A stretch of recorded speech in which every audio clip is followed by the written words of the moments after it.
Right, how are we all doing, people? Right, so before I get on to the topic of this video, apologies if I seem a little bit disorientated. I had my jab yesterday and I didn't sleep too well. Apparently this is quite normal. And I woke up this morning, well I say woke up, I didn't hardly sleep, so I wouldn't really say I woke up, but you know what I mean. Feeling quite rough. I basically feel like I've got the flu, just without the runny nose, if you know what I mean. Achy everywhere, a little bit disorientated, brain's not exactly functioning too great, so apologies if I seem a bit all over the place in this video, but just thought I'd put it out there just in case anyone thinks like, oh, Lee was acting a bit strange in his last video. So yeah, I'm a little bit disorientated, but apparently this is quite normal, so yeah, hopefully it will subside in the next few hours, we'll see.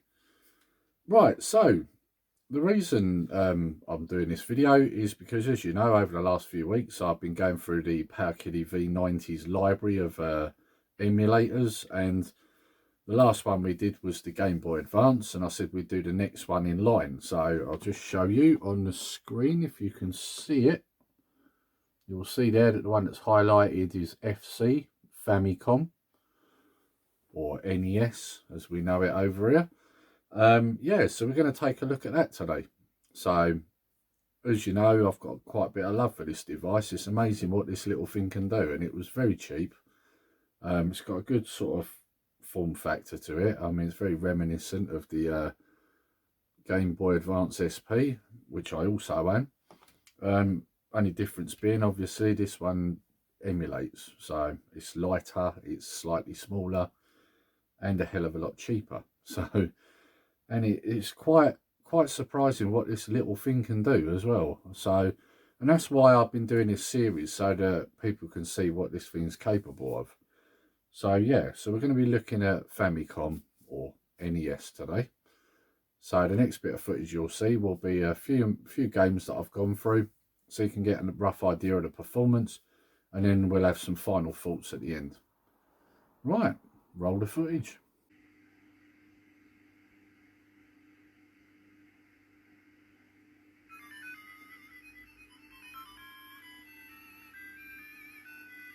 Okay, here we go with our first game, Bubble Bobble Part 2 on the NES.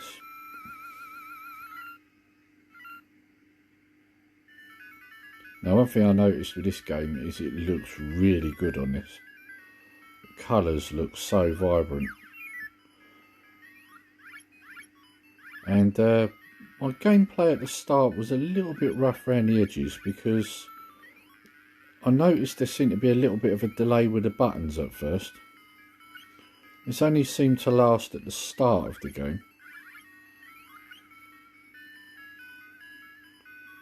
After a few seconds they seemed to be responsive, but they were just a little bit slow to react at first.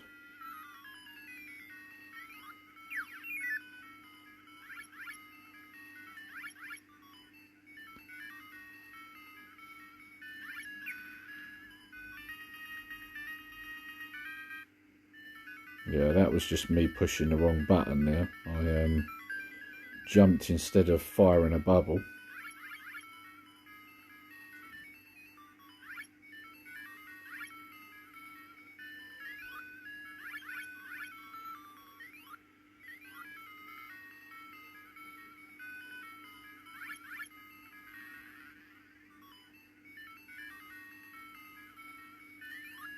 Colour's good, sounds good.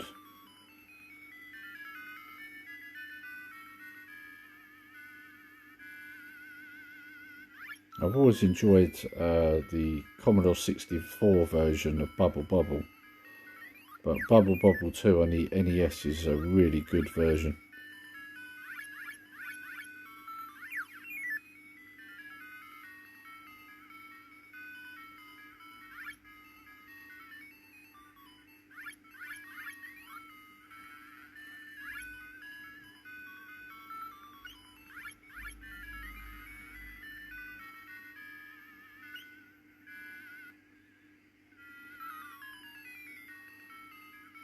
One thing with this game is they seem to improve the colour scheme and the backgrounds on this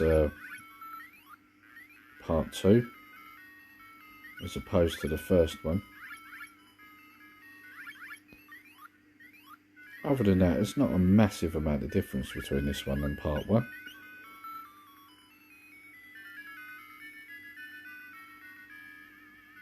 But on this device it just looks great.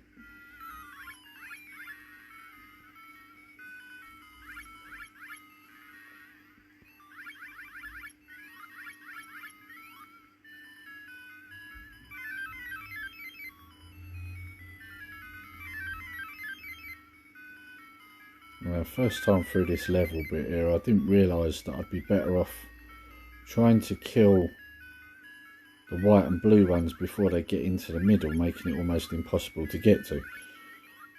So on my second go round I figured that out.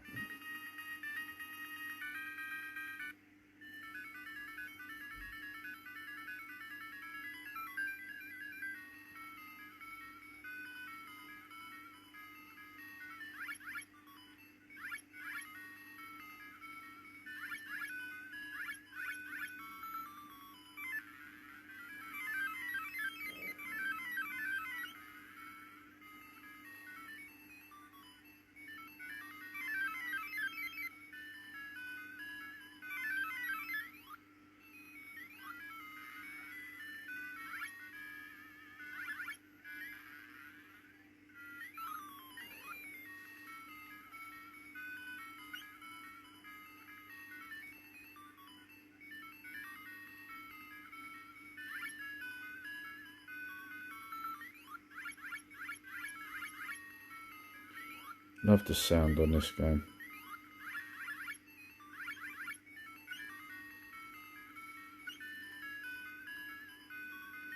One of the things I like about retro games in general, you do miss the sound of the old retro stuff.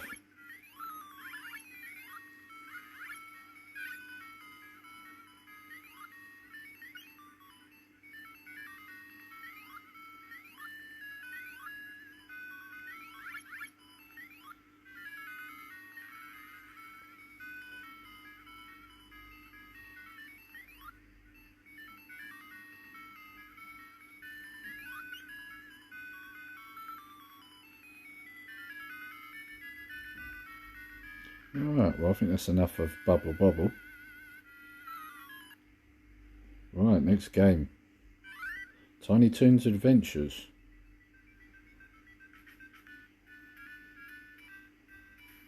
Oh look, there's me.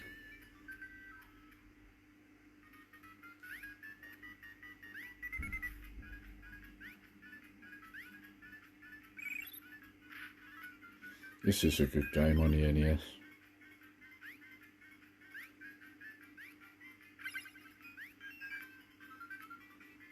And it plays perfectly on here.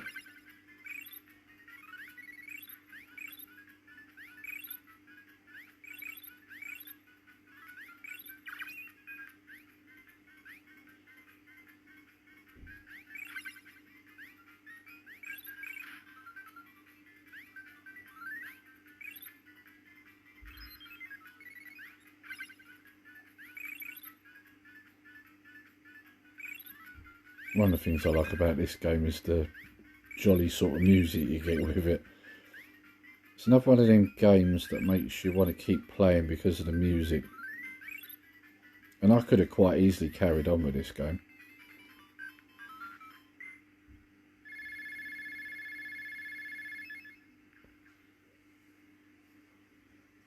Right, now I think this is the part where my gameplay has a turn for the worst. Yes.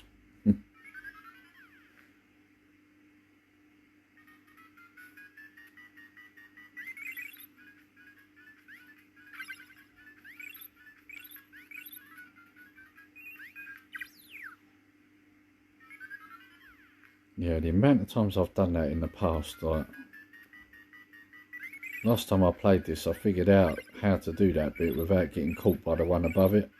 Not that you'd think that, because look, I'm constantly getting hit.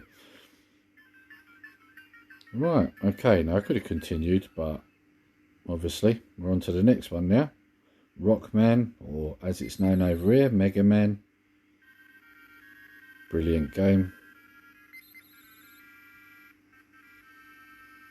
And although an old game, still a hard game.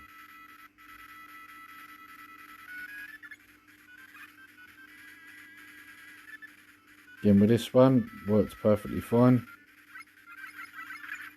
I had to pick one of the harder levels on the game. Don't know what I was thinking there. Because them flying things were a pain in the backside to get.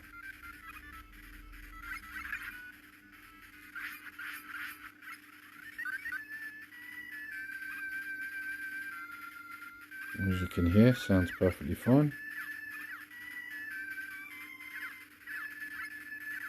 One of the things I like about Mega Man games, the music and the sound effects.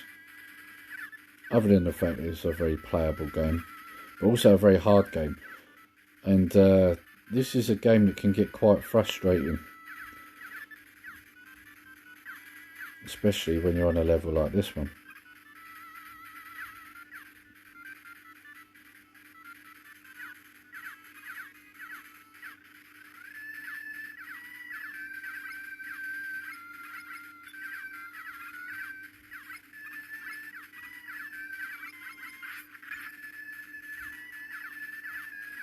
But again, this is a game that just looks so much better on this screen. Just looks way more colourful. I mean, the IPS screen on this is really good. I mean, like I said on previous videos, the filming it on a camera just really doesn't do it any justice. It looks so much better when you're looking at it in real life. If you think it looks good here, it looks much better when you're actually looking at it.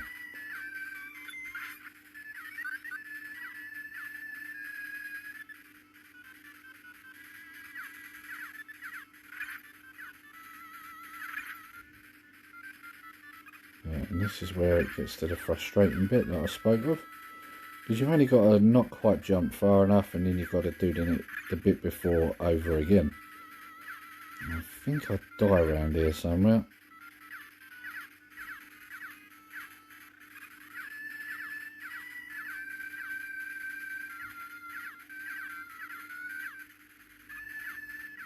Yeah, I hesitate getting on the ladder, and there you go. Right, next game, Contra Classic game.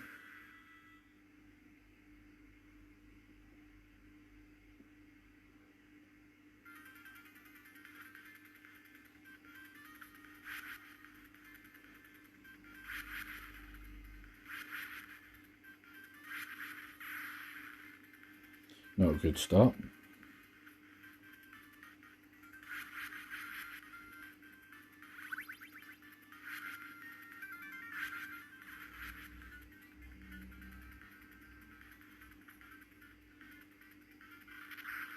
Again, another game that looks really good on this.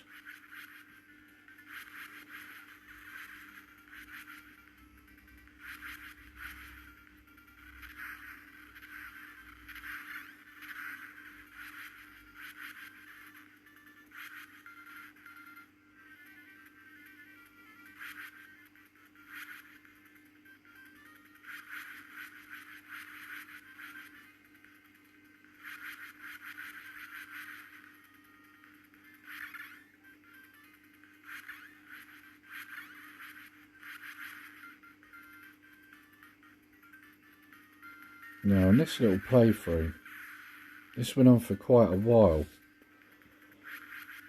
and I'm not sure whether the game had been messed around with or not, but I seem to keep getting more lives.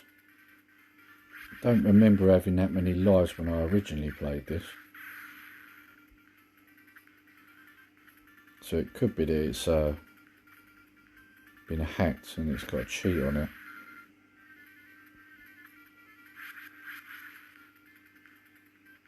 So I'm pretty certain you don't start with this shot that I've got on the gun either.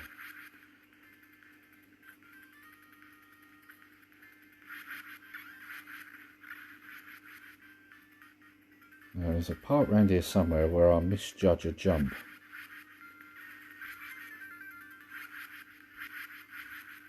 Might be here actually. Yep, there we go. To me that looked like I was going to make that, but it didn't.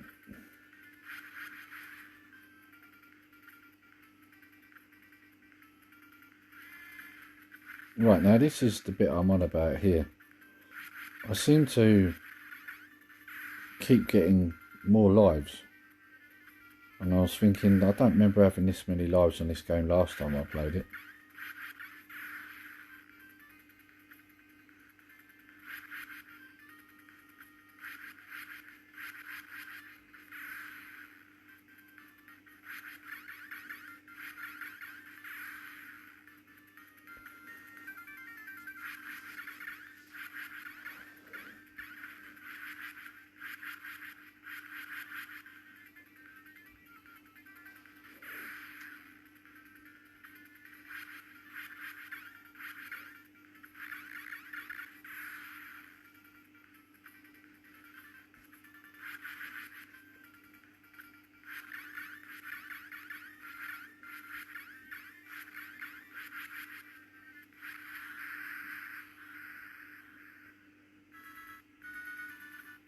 Right, next game.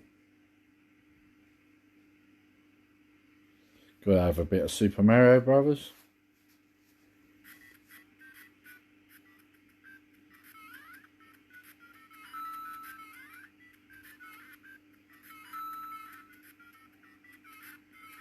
Now with this one, I didn't bother collecting all the coins. It was just more to show you how good it looks, because again, this is another game that looks really good on this screen.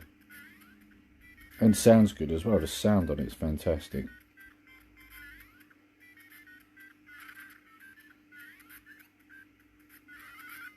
Yeah, I could have gone to all the lengths of getting every single coin and all that, but I just wanted to show, you know, the speed of the game, how well it controls, how good it looks.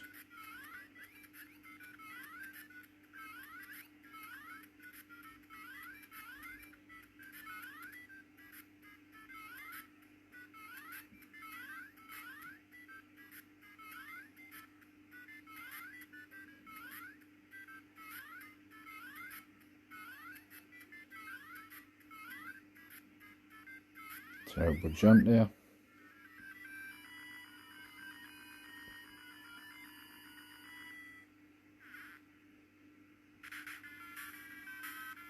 Right, now we've got Double Dragon. Probably one of the best ports of this game.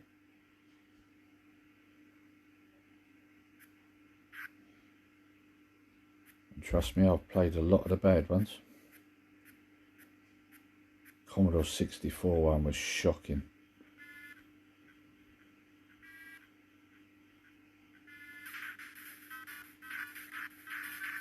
Alright, and this is responsive as it should be. Again, looks great, sounds great. Now one thing you will notice with this game is there's a slight flickering every now and again at the bottom of the screen where your score and that is. There you go, see it then, and again. But other than that, you don't notice anything wrong. Just that slight flicker, which can be a little bit distracting when you're fighting someone on here.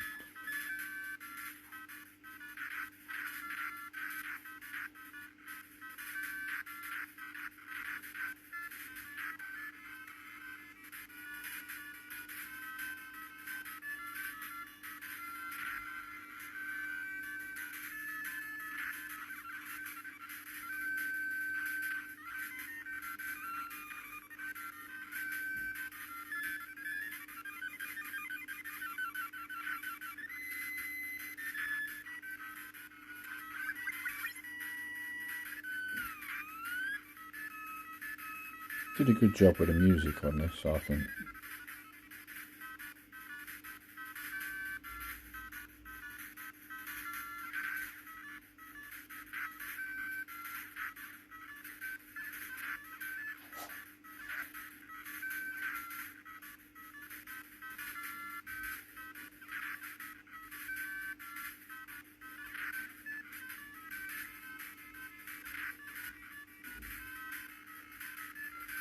Right, back with my final thoughts.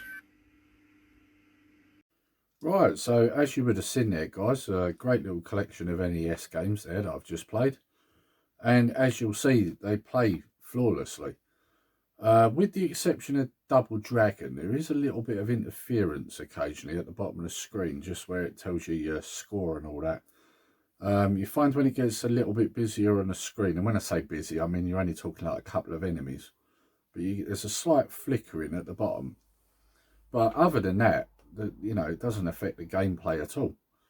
In fact, that's the first game I've actually seen on any of these systems so far that we've been looking at where there's even been a little bit of interference. So I'm quite surprised at that. But yeah, everything else runs smoothly, no problems. All looked exactly how it does on the NES. Obviously, the exception was that some of these are the Japanese versions. You'll see that some of them have got Japanese writing. Good example, instead of Mega Man, it's called Rockman. So, but like I say, it's basically the same game, just a different name. So yeah, as you could tell, it's running perfectly fine, and the IPS screen really sets it off as well. So yeah, so that's our look at the NES, or Famicom as it's labelled. And then we'll look at another system next week. So yeah, I hope you've been enjoying these, guys, because I've noticed that a lot of people are watching them. So that's why I've continued to do this, because I thought, well, let's really see what this thing can do. So, and it's done well so far, so I'm very impressed. And I like to think you guys are too. So, like I say, when I bought this device last year, it cost around £24. It's a bargain as far as I'm concerned when you consider what it can run. So yeah. Anyway, I'm going to leave that one there, guys. I hope you've enjoyed the video, and if you have, please like, share and subscribe, and also hit that notification bell so that you're made aware of all our future videos. And also comment below, let me know what you think. If you've bought one, what have you thought of it? If you're thinking of getting one, all these sort of things, just comment below. And since that I'm doing an emulation device, I'm going to mention what I've been mentioning at the end of the videos recently. So I've recently become an admin for the Unofficial Anbernic Facebook group. I was a member, now I'm an admin, and I'm going to link it in the video description below this video so that you can go over and check it out. It's for all things handheld emulation. So if you're watching this, there's a chance that you'd be interested in that as well. So yeah, go over there, have a look. It's a great community. It's getting bigger all the time. And you'll find out a lot of things there. If you're not aware of devices like this, there's talk about it on there. I post quite a few of the videos I'm doing on there, V90, Retroid Pocket 2, etc. There's a lot of people that will be helpful if you want to know things about custom firmware, what system's best for what emulator, etc, etc. There's a lot of information there, and if you want to know anything, join there, ask a question, someone will answer you. So yeah, it's a great little community, and like I say, it's getting bigger by the day. So get yourself over there, become a member. It's worth having a look. Right, and all there's left to say really is take care, stay safe. Nerdy Geezer out.